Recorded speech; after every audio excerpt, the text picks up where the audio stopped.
بچے کو نظر بد سے بچانے کے لیے کیا دعا پڑھنی چاہیے؟ اعجاز صاحب کا یہ استفسار ہے. بہت عمدہ استفسار ہے.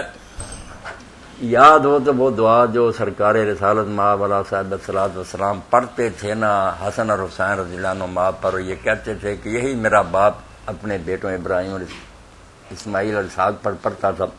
وہ دعا تو اگر پڑھی جائے تو بہت اچھی بات ہے. سب بہن بھائی ہیں نا، وہ دعائیں مل جائیں گی مشکوٰۃ شریف وغیرہ سے، بخاری سے.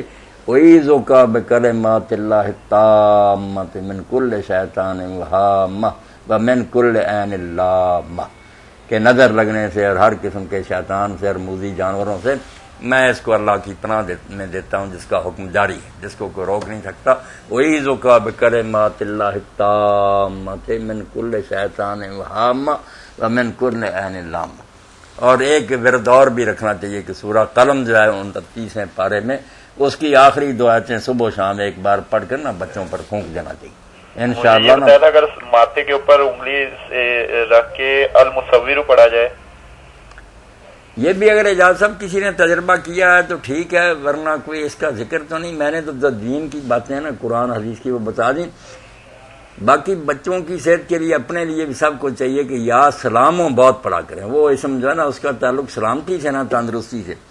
دعا کا طریقہ بھی اعجاز بھائی یہی ہے کہ جو چیز آپ علم چاہتے ہیں تو کہیں یا علیم، اے ہر چیز کا علم رکھیں، مجھے بھی علم سکھا. اگر شفا چاہتے ہیں یا شافی اشفینی، رزق چاہتے ہیں یا رزاق ارزقنی.